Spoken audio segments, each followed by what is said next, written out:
Hello viewers, আসসালামু আলাইকুম। আপনাদের মাঝে আমি এখন যে বাছুরটাকে আনলাম, এটা আমার বাসার ছোট বাছুর। আমার তো জানেননি মাত্র দুইটা গরু, দুইটার মধ্যে এটা হলো ছোটটা। তো আমি এখন মাঝে মাঝে একটু ছেড়ে দেই, একটু দৌড়াদৌড়ি করে আমি আমার হাত পোষা বানানোর ট্রাইটা করতেছি। তো আমার জানা নাই এই বাছুরের দাম বর্তমান বাজারে কী রকম হতে পারে। যদি কারো আইডিয়া থাকে অবশ্যই কমেন্টে জানাবেন। আর গরুটার বাসা বগুড়া এসে অবস্থান করতেছে, বগুড়ার একটা গরু। আর এটা মোটামুটি আমি বলতেছি এটা হলো শাহিওয়ালের ক্রস। আমি বলবো না যে এটা 100% শাহিওয়াল, এটা মনে করেন হয়তো 50% শাহিওয়াল আর 50% দেশি, মানে এই মিক্স হয়ে মনে করেন যে গরুটা পৃথিবীতে আগমন হয়েছে। তো বাছুরটা আমি ক্রয় করছিলাম এখন থেকে ঠিক 1.5 মাস আগে ডাকুমারা হাট থেকে ক্রয় করছিলাম। এই হাটটাও মনে করেন বগুড়ায় অবস্থিত। তো গরুটা দেখতেই পাচ্ছেন আমার মোটামুটি অনেকটা পোষায়, মেয়ে ডাকলেই আসে, আয় আয় আয় আয় আয় আয়। তো যাই হোক, ডাকলে কিন্তু চলে আসে আমার কাছে। তো এটা হলো একটা বড় বিষয়, যেহেতু একটা সময় এরকম ছিল গরুটা আমাকে দেখে ভয়তে দৌড় দিচ্ছিল, সেখানে এখন আমার সাথে ভালো একটা বন্ধুত্ব হয়ে গেছে। এই জন্য আমি এর প্রতি খুবই মানে উইক হয়ে যাচ্ছি, দিন দিন দুর্বল হয়ে যাচ্ছি। তাই বলতেছি যে আপনারা যদি চান এরকম ছোট্ট একটা বাছুর দিয়েও আপনি আপনার খামারটা শুরু করতে পারেন। ধরে নেন আপনার কাছে পুঁজি আছে অল্প, তো সেই টাকার মধ্যে একটা ভালো জাতের একটা বাছুর যদি ক্রয় করেন, তাহলে অবশ্যই সেই বাছুরটা দিয়ে আপনি কিছু টাকা তো অবশ্যই আর্ন করতে পারবেন। তো আমি এই বাছুরটাকে 1.5 মাস আগে ক্রয় করছিলাম 33,000 টাকা দিয়ে। তারপরে মিনিমাম এতদিনে তো মোটামুটি টুকটাক যেটাই হোক খরচ গেছে, আমি ডায়েরিতে হিসাব সব কিছু লিখেই রাখছি। যখন আমি বিক্রি করার আগে আমি ডায়েরিটাকে অবশ্যই খুলে আমি দেখবো যে আসলে ঠিক আমার কত টাকা খরচ হয়েছে এই বাছুরের পিছনে। তো ভিউয়ার্স, আমার এই বাছুরের মেন কথা কি, গলা কম্বলটা অনেক বেশি পছন্দের। মানে এর গলা কম্বলটা মাশাআল্লাহ অফুরন্ত। শুধু এর নাভিটা মনে করেন যে ঝোলানো না, এই নাভিটাও যদি বেশি ঝোলানো থাকতো না, তাহলে মনে করেন যে 100% শাহিওয়াল হিসেবে একে প্রাধান্য দেওয়া যেত। কিন্তু সেখানে যেহেতু গলা কম্বল আছে কিন্তু নাভি নাই, যার কারণে গরুটা 50% বলা যায়। তো দেখেন সে আমার সাথে মারামারি করার মুডে আছে, আমার পাকে লাঠি মনে করতেছে। অবশ্য আমিও অনেকটা চিকন চাকন, তো যে কারণে আমার পাকে লাঠি মনে করতেছে সাহেব। ভিউয়ার্স, যারা এখনও আমার চ্যানেলটিকে সাবস্ক্রাইব করেননি, সাবস্ক্রাইব করে দেন এবং লাইক কমেন্ট শেয়ার করে আরও 2-4 জনকে গরুটা দেখার সুযোগ করে দেন। কারণ অনেকেই আছে বেকার উদ্যোক্তা, তাদের মনে শখ আছে কিন্তু সাহস পাচ্ছে না, এবং তাদের একটা গরু চেনার বিষয় আছে। অনেক কালো অসাধু ব্যবসায়িক আছে এই বাছুরগুলোকে অরিজিনাল 100% শাহিওয়াল বলে হাই দামে মনে করেন যে নতুন উদ্যোক্তাদের মাঝে বিক্রি করে দেয়।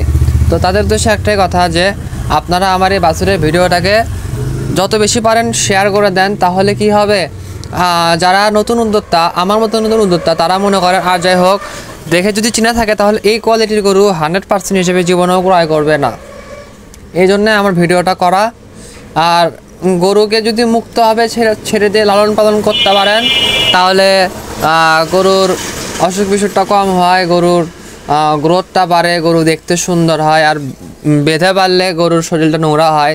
তো এখন প্রশ্ন, আমি কিন্তু আমার এই গরুকে কিন্তু এখন বেঁধেই পালতেছি, কারণ মোটামুটি এখন গাছপালা খাওয়া শিখে গেছে, যেটা আমার অপছন্দ। যার কারণে আমি এখন একে দড়ি দিয়ে বাঁধে পালি অন্য গরুর সাথে। আমার তো গরুই মাত্র 2টা। তো আপনারা দোয়া রাখবেন, আমার একটা কালো গরু আছে, অনেকেই আমার গরুর ভিডিও দেখছেন। এক ভাই বলল গরুর দাম নাকি 55,000 হবে, আরেক ভাই বলল গরুর দাম নাকি 62 হবে, আরেক ভাই বলতেছে 65 হবে। তো এক একজনের এক এক ধারণা দাম। তো আসলে ভাই, কুরবানি ঈদটা হোক, কুরবানি ঈদের পরে আমি আমার এই 2 বাছুরকেই হাটে নিব। 2 বাছুরকে হাটে নিয়ে দেখবো যে আসলে কোনটার কী রকম দাম হয়। তো যারা এখন এই বাছুরটাকে দেখতে পাচ্ছেন, তারা একটু আমাকে জানাবেন যে এই বাছুরের দামটা এখন বর্তমান বাজারে কেমন হতে পারে এবং কুরবানির পরে বিক্রি করলে কত হতে পারে, আর 2 গরু মিলে কত হতে পারে, এটা আপনারা একটু বলেন। আর আমার এই বাছুরের পিছনে ঠিক কী রকম খরচ হচ্ছে তা এখন আমি আপনাদের মাঝে শেয়ার করি। আমি এই বাছুরটিকে প্রত্যেক দিন সকালবেলা গোয়ালে যেহেতু প্রথমে গোয়ালটাকে পরিষ্কার করে নিই, তারপরে আমি সকালবেলা করি কি 1 পোয়া এসিআই কোম্পানির ফিট এবং সাথে হাফ কেজির মতন গুঁড়ো ও ভুসি, এই 3টা মিশ্রিত করে সাথে একটু খোল দিয়ে মনে করেন যে লবণ সহকারে অল্প পানি দিয়ে মাইখা দেই, যেটা সকালে খেয়ে থাকে। সো ভিউয়ার্স, এভাবে যদি আপনারা লালন পালন করে থাকেন তাহলে অবশ্যই এখান থেকে হয়তো বা ভালো একটা প্রফিট পেতে পারেন। আমি জানি না হবে কি হবে না, তবে আমি চেষ্টা করতেছি। এখন দেখা যাক ফিউচারে কি হতে পারে। যদি হয় তাহলে আপনারা দেখতেই পারবেন আমি এইভাবে খাওয়াচ্ছি। পর্যায়ক্রমে খাবারের পরিমাণটা আরও আস্তে আস্তে বাড়াই দিব। এখন ধরে নেন খাওয়াচ্ছি সকালে হাফ কেজি, বিকালে হাফ কেজি, হয়তো বা 1 মাস পরে সকালে খাওয়াবো বা 1 কেজি, বিকালে খাওয়াবো বা 1 কেজি, এভাবে আস্তে আস্তে আসলে খাবারের পরিমাণটাকে বাড়িয়ে দিব। এবং অবশ্যই গরুকে কৃমিমুক্ত করতে হবে। আমি কিন্তু আমার গরুদেরকে কৃমিমুক্ত করে ফেলছি, বাদ বাকিটা এখন সময় সাপেক্ষে বুঝতে পারবো যে কতটুকু উন্নতি হয় ওদের। যদি আমি যে খাবারটা খাওয়াচ্ছি এটা যদি ওদের শরীরে লাগা শুরু হয় তাহলে আমার হয়তো বা উন্নতি হতে পারে, তা না হলে কিন্তু উন্নতি হবে না, এটা একদম 100% শিওর থাকেন। তো আপনারা যারা এই সেক্টরে আছেন অবশ্যই খুব মনে করেন যত্নের সাথে 1টা হোক, 2টো হোক, 10টা হোক, 20টা হোক গরুকে লালন পালন করবেন, তাহলে অবশ্যই এখান থেকে ভালো একটা প্রফিট পাইতে পারেন। সবসময় মনে রাখবেন হালালে বিন্দু পরিমাণের সমস্যা নাই। হালাল ব্যবসায় অবশ্যই অনেক শান্তি, হয়তোবা লাভ 2 টাকা কম হতে পারে, কিন্তু হালালে পর্যাপ্ত পরিমাণ শান্তি বর্ষিত হয়, এটা আল্লাহ তাআলার একটা রহমত। তাই আপনারা হালালের প্রতি সময় দেন, হারাম জিনিস থেকে দূরে থাকেন। আমি একটা কথা বলে রাখি, হারাম ব্যবসা করলে অনেক টাকা লাভ করতে পারবেন, এটা সত্য কথা, এটা চিরসত্য। ডাবল, দ্বিগুণ, 3 গুণ 4 গুণও লাভ হতে পারে একটা হারাম ব্যবসায়। আর একটা হালাল ব্যবসায় মনে করেন যে লাভ কম, কিন্তু ওই লাভের মধ্যে দিয়েই আপনার সংসার ঠিকই চলবে, আপনার 2 টাকা থাকবে। তো আমার যে গরুটাকে দেখতে পাচ্ছেন, এই গরুটাকে আমাকে দেখে দৌড়াদৌড়ি করতো, মানে ভয় পাইতো, কিন্তু এখন আল্লাহর রহমতে গরুটা আর ভয় পায় না। গরু এখন খুবই ভালো একটা পর্যায়ে গেছে। এমন কথা কি আমার পোষাতেটা আমার ডন বাড়ির পাহারাদার, তো আমি গেটটা খুলে দিচ্ছি, ও চলে যাক, কারণ ডনকে কখনো বাসায় আটকে রাখতে নাই। রাত হইলে মনে করেন চলে আসবে আমার গোয়ালে। তো বর্তমানে আমি রেখে দিই বাইরে। তো দেখেন এটা হলো ওর হাজব্যান্ড, আর হাজব্যান্ড ওয়াইফ, এদের সম্পর্ক প্রায় 2-2.5 বছরের, এবং আর হাজব্যান্ডের বয়স প্রায় 4 বছরের মতো। তো দেখতেই পাচ্ছেন ওর যে ফিটনেসটা একদম মাশাআল্লাহ অনেক সুন্দর। যত্ন করলে দেখা যাবে যে এইটাই একসময় আরও উন্নতি হবে, কিন্তু এখান থেকে কিন্তু লাভ নামে কোনো কিছু নাই। তবে কি কুকুরগুলো আমার বাড়ি ভাড়া দেয় এবং সাইকো, এদের বিষয়ে তাদেরই ধারণা আছে যারা এদেরকে চেনে। অচেনা মানুষ দেখলে একটু প্রবলেমই হয়ে যায়।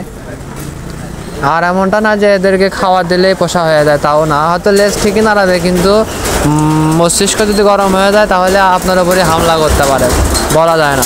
আমার কুকুরের সিস্টেমটা কিছুটা এরকম। তো ওপর থেকে চাচা আমার গরুটার দাম বলতেছে 20,000 টাকা। তো আমি বললাম যে চাচা আপনি ওপর থেকে লাভ মারেন, আপনি গরুটা 10,000 টাকাতে দিয়ে দিচ্ছি। তো চাচা করছে না, লাভ মারবো না। তো আর কী রসিকতা করলো একটু, চাচা আমার সাথে রসিকতা করলো। তো রসিকতা করা স্বাভাবিক, রসিকতা করলে ভালোই লাগে।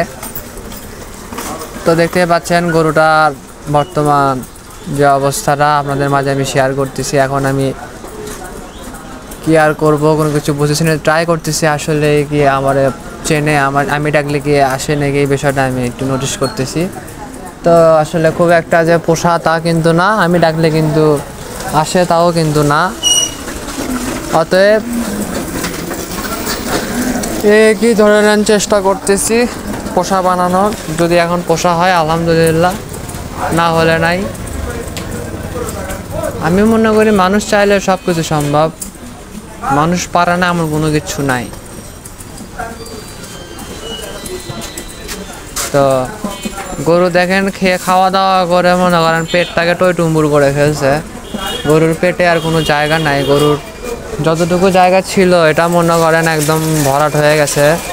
এখন আর চাইলেও কিন্তু গরু কিন্তু খাবে না, গরুর পেট এখন ফুল ফিল আপ হয়ে গেছে বাংলা কথা। তো এখন আমি গরুকে একটু নিয়ে যাব ভিতরের দিকে, তো দেখা যাক এখন যায় কি যায় না, এ আসলে কি করে না করে বিষয়টাকে একটু নোটিশ করতে হবে।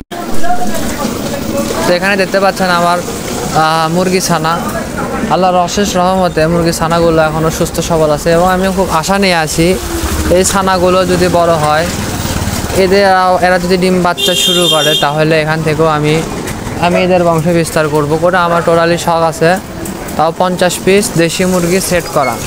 এখন দেখা যাক আসলে এটা হয় কি হয় না, আসলে চাইলে তো সব কিছু হয় না, এখন আল্লাহরও একটা আল্লাহর নিয়ামত, আল্লাহ হায়াতের মালিক, আল্লাহ যদি চায় মাশাআল্লাহ হয়তো বা হতেও পারে, আর যদি হয় তাহলে তো হয়ে গেল, না হলে কিচ্ছু করার নাই। আমরা মানুষেরা শুধু চেষ্টাটাই করতে পারবো, চেষ্টার উপর কোনো কিছু করা সম্ভব না। আমরা যদি বলি যে আকাশে দূরে চাঁদ উঠবে, আজকে উঠবি চাঁদ বানাবো, অসম্ভব হবে, এটা কোনো দিনও সম্ভব না। কিন্তু আল্লাহ যদি চায় তার হুকুম হয়তো সময় লাগবে না, তৈরি হয়ে যাবে।